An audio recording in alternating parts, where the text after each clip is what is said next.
சமையல். இன்னைக்கு நாம சொரக்காய் குழம்பு வைக்க போறோங்க. சொரக்காயும் உரிச்ச பட்டாணியும் வச்சு நாம ஒரு கிரேவியாட்டு செய்ய போறோம்.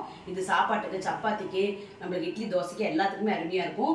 சுரக்காய் வச்சு ஒரே மாதிரியே செய்யும் போது பிள்ளைங்களுக்கு சலுப்பு தட்டும், குழந்தைங்க சாப்பிட மாட்டாங்க சுரக்காய் உணவுல. அதனால நம்ம இதை இந்த மாதிரி கிரேவியாட்டு செய்யலாம். விதவிதமாக செஞ்சு கொடுத்தா சாப்பிடுவாங்க. இது உடம்புல இருக்கிற கெட்ட கொழுப்பெல்லாம் கரைக்கும். அதனால நம்ம இந்த குருமா எப்படி செய்யறது, தேங்காய் அரைச்சி ஊற்றி எப்படி செய்யறதுன்னு பார்க்கலாம் வாங்க. இப்போ நம்ம இந்த சுரக்காய் போட்டு குழம்பு வைக்கிறதுக்காக சுரக்காய் ஒரு நீட்ட சுரக்காயில் பாதி சுரக்காங்க, பாதி சுரக்காய் கட் பண்ணி வச்சுக்கிட்டேன். தக்காளி மீடியம் சைஸ் 2, உரிச்ச பட்டாணியும் நம்மளுக்கு 1 கப்பு, நல்லா 1 கப்பு வலி உரிச்ச பட்டாணி. சின்ன வெங்காயமும் நல்லா 1 கைப்பிடி நல்லா வலிய சின்ன வெங்காயம் போட்டதாங்க அது நல்லாயிருக்கும், டேஸ்ட்டாக இருக்கும் குழம்பு. அதுக்கு மறுபடியும் சக்தி கறி மசாலா பொடி ஒரு 2 டேபிள் ஸ்பூனு. கறி மசாலா பொடி போட்டிங்கன்னா டேஸ்ட்டாக இருக்கும் குழம்பு. சக்தி கறி மசாலா பொடி எடுத்துக்கிட்டேன்.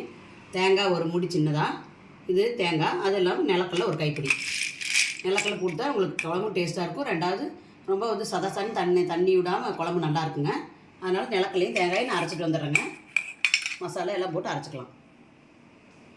இப்போல்லாம் அரைச்சிட்டு வந்தாச்சுங்க. இப்போ நம்ம அதுக்காக குழம்பு செய்யறதுக்கு ஒரு கடாய் வச்சுக்கலாம். கடாய் காயிட்டும். கடாய் காஞ்சிருச்சுங்க. எண்ணெய் ஊற்றிக்கலாம். 2 ஸ்பூனு கல்லெண்ணெய் ஊற்றிருக்கீங்க. 2 ஸ்பூன் தேங்காய் எண்ணெய் ஊற்றிக்கலாம். ஒரு 2 ஸ்பூன் தேங்காய் எண்ணெய். எண்ணெய் காஞ்சோன்னையும் கடுகு போட்டுக்கலாம்.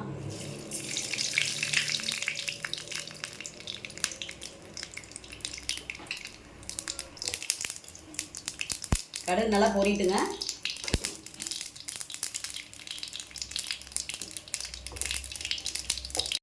வெங்காயம் சேர்த்துக்கலாங்க.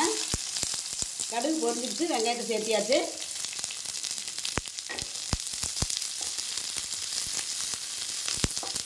வெங்காயம் நல்லா வணங்கட்டும். தக்காளி போட்டுக்கலாம். கொஞ்சம் கருவேப்பிலை போட்டுக்கலாம். தூளுப்பு கொஞ்சம் சேர்த்துக்கலாம். கொஞ்சம் வணங்கட்டும், நல்லா வணங்கட்டும். கொஞ்சம் வதங்கின பிறகு தக்காளி சேர்த்துக்கலாம். இப்போ வெங்காயம் வதங்கிடுச்சு, நம்ம தக்காளி சேர்த்துக்கலாம்.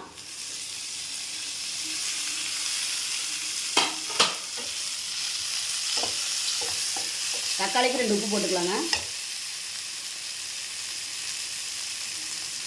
தக்காளி நல்லா வதங்கும். தக்காளி நல்லா வதங்கிடுச்சுங்க. பாருங்கள், தக்காளி நல்லா வதங்கினோன்னையும் நம்ம பட்டாணி சேர்த்துக்கலாம். பட்டாணி நல்லா வேகணும். உளுத்து பட்டாணிங்கிறதுனால அப்படியே சேர்த்துருக்கேன். இருந்தாலும் அது நல்லா தனியாக வேகணும். ஒரு 5 நிமிஷம் இது வதக்கலாம். இப்போ பட்டாணி கொஞ்சம் வதங்கினோன்னையும் சுரக்காய் சேர்த்துக்கலாங்க. சுரக்காய் சேர்த்துக்கலாம். சுரக்காயும் போட்டு நல்லா ஒரு 5 நிமிஷம் வதக்கலாம்.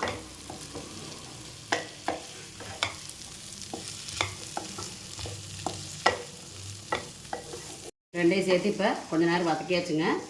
இந்த ஸ்டேஜில் நம்ம அரைச்ச விழுது ஊற்றிக்கலாம். அரைச்ச தேங்காய் விழுது, கறி மசாலா பொடி, நிலக்கடலை எல்லாம் போட்டு அரைச்சோம் இல்லைங்களா, அது ஊற்றிக்கலாம்.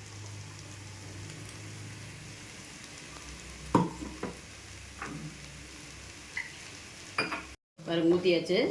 ஊற்றி இப்படி ஒரு கொதி வர மாதிரி வணக்கலாம். கொஞ்சம் பச்சை வாசம் போகட்டுங்க. அப்புறம் நம்ம தண்ணி சேர்த்துக்கலாம். இப்போ இந்த டைமில் கொஞ்சம் மஞ்சள்தூள் சேர்த்துக்கலாம்.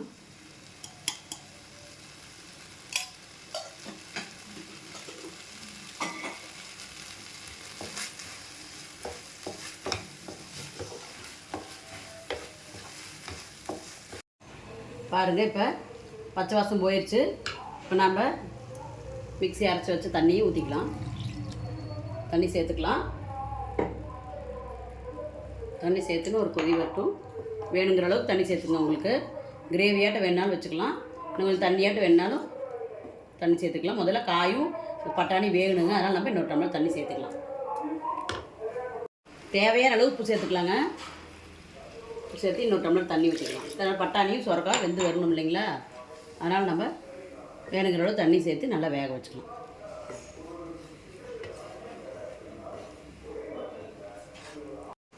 இன்னும் கொஞ்சம் கூட தண்ணி சேர்த்துக்கலாங்க. பட்டாணி குருமா அது வேகணும். இந்த டைமில் காரம் பார்த்துக்குங்க. எனக்கு கொஞ்சம் காரம் பத்தாத மாதிரி இருக்குது. அதனால் கொஞ்சம் நான் வரமிளகாத்தூள் ஒரு அரை ஸ்பூன் சேர்த்துக்கிறேன். போதும். வரமிளகாத்தூள் அரை ஸ்பூன் சேர்த்தியாச்சுங்க.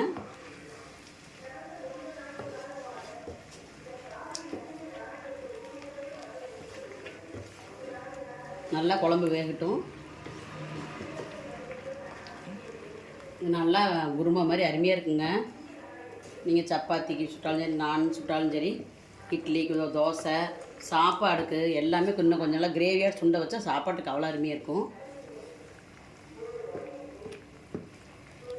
உங்களுக்கு சொரக்காய் வந்து அவ்வளோ கெட்ட கொழுப்பு எடுத்துரும். இந்த பட்டாணியில் ப்ரோட்டீன் நிரம்பி இருக்குது. ஒரு நாளைக்கு நம்ம எவ்வளோ வெயிட் இருக்கிறோமோ அவ்வளோ வெயிட்டுக்கு ப்ரோட்டீன் எடுக்கணும்னு கண்டிப்பாக டாக்டர்ஸில் இப்போ நல்லா கண்டுபிடிச்சி சொல்லியிருக்காங்க. அவ்வளோ ப்ரோட்டீன்ஸும் நம்ம எடுத்துகிட்டே இருக்கணும். ஏதோ ஒரு வகையில் ஏதோ ஒரு பருப்பு நம்ம சேர்த்தே ஆகணும். இப்போ நம்ம மூடி வைக்கலாங்க.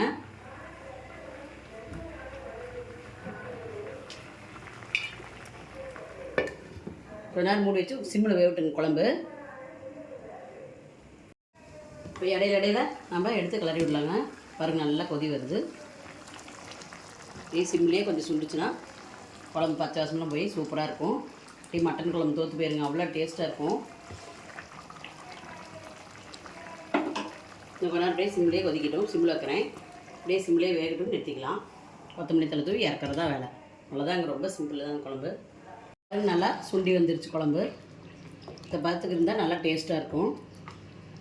பாருங்கள் பட்டாணி நல்லா வந்துருச்சு. பூவாட்டு வந்து போச்சு. சுரக்காவும் நல்லா வந்துருச்சு. இந்த ஸ்டேஜில் நம்ம கொத்தமல்லி தழை தூவி இறக்கிக்கலாம்.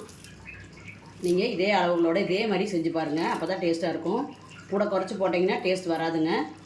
நல்ல கறி மசால் பொடியில் ஒரு ஸ்பூன் சேர்த்து போடும்போது நல்லா இருக்காது. ஆனால் நீங்கள் அளவுகள் அதிகப்படுத்தும் போது ஒரு முழு சுரக்காய் போட்டு செய்கிறீங்கன்னா 2 கப் பட்டாணி போட்டுக்குங்க. அந்த மாதிரி எல்லா அளவுகளும் சேர்த்து போட்டுக்குங்க. குழம்பு தயாருங்க. நிறுத்திடலாம். சுரக்காய் கிரேவி ரெடி. வெரி வெரி சிம்பிளுங்க. தேங்காயும் நம்ம நிலக்கல்லையும் அடிச்சுக்கிட்டால் போதும். நிலக்கல்லையும் இந்த கறி மசாலா பொடி போட்டு அடிச்சுக்கிட்டோம்னா வெங்காயம் அரிஞ்ச வேலை முடிஞ்சுது. ரொம்ப ரொம்ப ஈஸி. இதே மாதிரி அளவுகளோடு இதே மாதிரி செஞ்சு பாருங்கள். நீங்கள் இதை விட எச்சா போட்டிங்கன்னா அது ஒரு மடங்கு நீங்கள் சேர்த்து போட்டுக்குங்க. அப்போ தான் டேஸ்ட்டாக இருக்கும் குழம்பு. நீங்கள் இந்த குழந்தைங்க விரும்பி சாப்பிடுவாங்க. பெரியவங்களும் எல்லாத்துக்கும் இது ரொம்ப பிடிச்சமாக இருக்கும். நீங்கள் இதை மாதிரி செஞ்சீங்கன்னா இதே மாதிரி மட்டும் தான் செய்வீங்க. ஒரு முறை இப்படி செஞ்சு பார்த்துட்டு நீங்கள் கமெண்ட் பாக்ஸில் எங்களுக்கு கமெண்ட் பண்ணுங்கள் எப்படி இருக்குதுன்னு. இந்த வீடியோ உங்களுக்கு பிடிச்சிருந்தா லைக் பண்ணுங்கள், ஷேர் பண்ணுங்கள், சப்ஸ்கிரைப் பண்ணுங்கள். நன்றி.